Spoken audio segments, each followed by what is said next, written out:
All right, you guys, this is the very last video. If I wouldn't have been interrupted in the second video, then we would have had 3 instead of 4 videos. But now we are finishing this chapter talking about the women's rights movement. And this is something that, just like the African American freedom movement, or rights movement, the women's rights movement is still something that is still continuing on today too, as well as the labor movement as well too. So when you talk about the women's rights movement, the post-revolutionary ideal of Republican motherhood, it basically recognized a limited civic role for women. And so by the 1830s and 1840s, religious revivals and rapid expansion of the middle class, it basically intensified Americans' emphasis on women's morality and capacity to inspire change. And so a set of ideals known as domesticity, which is a key term, it emerged among middle class and elite families in the Northeast. And so advocates of domesticity, it held women's sphere of influence. And basically, they celebrated women's special roles as mothers and homemakers. However, the ideal of domesticity, it was unrealistic for many working class women in cities and for enslaved women, because they didn't have those opportunities or those luxuries.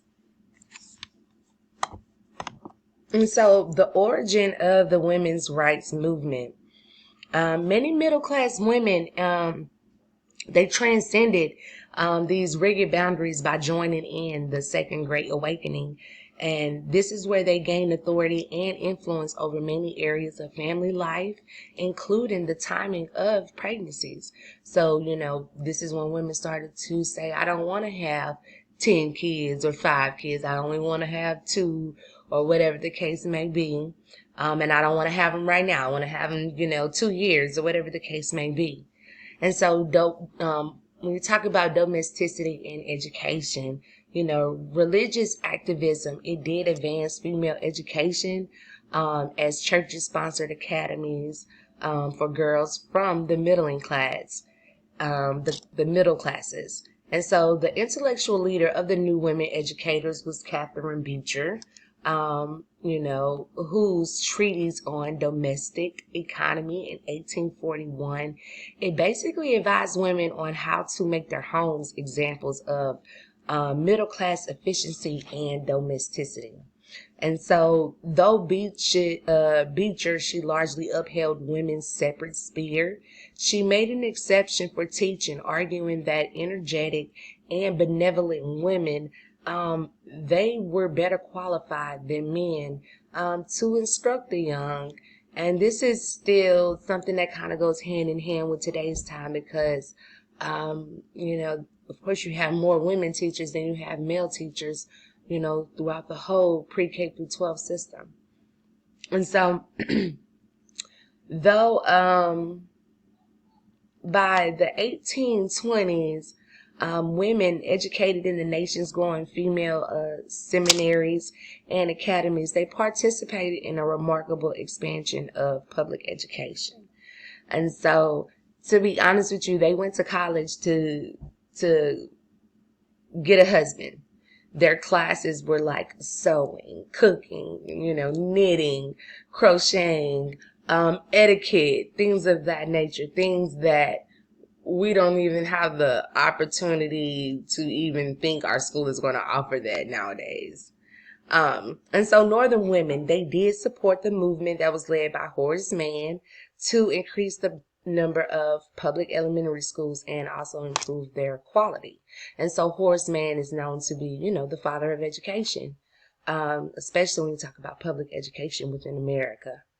And so when you talk about moral reform, some women, they did use their newfound religious authority to increase their involvement outside of their home.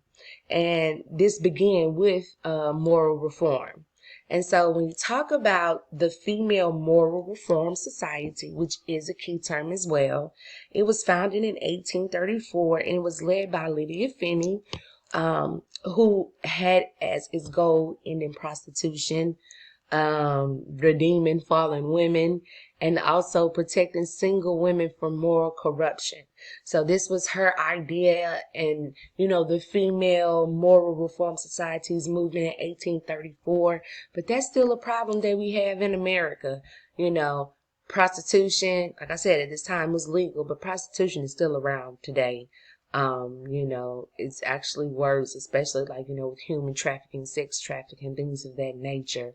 The internet, is way over the top nowadays. And so, Dorothea Dix, she served as a vanguard in women's efforts to reform social institutions by setting up schools for disadvantaged children. And Dix's discovery that insane women lingered in prisons alongside male criminals, it inspired her to campaign for the establishment of state asylums and public hospitals. And so, you would think that would be something that is like first-hand nature, that it would automatically be men prisons and women prisons, but that wasn't that necessarily wasn't the case until people demanded and asked for those things. And this right here is a picture of women's education.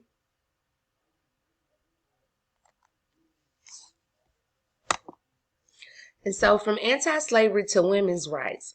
So women, they were they were very crucial participants in the anti-slavery movement because they understood the sexual abuse female slaves experienced during their lifetime. Because, remind you, the civil rights movement, white women were very much a part of that as well, too. And the whole purpose of the civil rights movement was to, reclaim the African American body, because African American women were getting beat, raped, and assaulted at an all-time high, with basically no one facing any kind of consequences. And so, Harriet Jacobs' Incidents in the Life of a Slave Girl, and Harriet Beecher Stowe's Uncle Tom's Cabin, it basically graphically describes the horror of slavery for women. Because remind you, most of the time, these plantation owners, these overseers, they had their way with whatever slave or whatever slaves they wanted because it was their property, unfortunately. And so Maria W. Stewart, a Garrison abolitionist and an African American, she lectured to mixed audience in the early 1800s, in the early 1830s. And white women also began to deliver abolitionist lectures as well, too. And so a few women began to challenge the subordinate status of their sex. And so the most famous were Angelina and Sarah Grimke, the Grimke sisters, who used Christian and Enlightenment principles to claim equal civil rights for women. And so during the 1840s, women rights activists, often with support from affluent men, they tried to strengthen the legal rights of married women. And 3 states, they enacted the Married Women's Property Law, which is also a key term for you guys.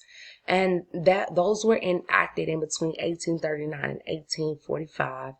And in 1848 New York statute, it gave a woman full legal control over the property that she brought, into her marriage.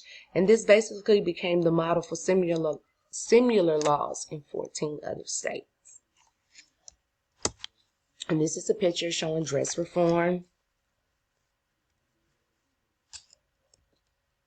And so, from anti-slavery to women's rights. Elizabeth Cady Stanton and Lucretia Mott, they organized a gathering in Seneca Falls, New York, and this basically outlined a coherent statement of women's equality. And so the Seneca Falls activists, they relied on the Declaration of Independence to establish the Declaration of Sentiments, which basically, repudiated the idea that the assignment of separate spheres for men and women was the natural order of society. And so, the Seneca Falls, which is a key term for you guys, convention, although most men and many women rejected the activists and their messages, in 1850, the first National Women's Rights Convention began to hammer out a reform program and began a concerted campaign for more legal rights and to win the vote for women. And so Susan B. Anthony, she joined the women's rights movement and created a network of female political captains who lobbied state legislators for women's rights. And so, you guys probably learned this in high school. Of course, this is a part of civics. Susan B. Anthony was a leader of the women's rights movement. But another thing about Susan B. Anthony, she was livid that African Americans, African American men were given the right to vote in 1870 prior to women getting the right to vote. Because remind you, white women did not get this freedom until 1920. Whereas in African American, they were extended the right in 1870, but it wasn't really allowed until 1965 by all African American men in America. And so in 1860, in New York, they granted women the right to collect and spend their own wages, to bring suit to court and to control property, and to serve as guardians of their children in the event that they became widows. And that was very important because that was 5 years prior to the Civil War starting. And the Civil War killed about 25% of America's population. And then we're talking about men at that time because, the Civil War is a war between the North and the South. So these are all American, citizens.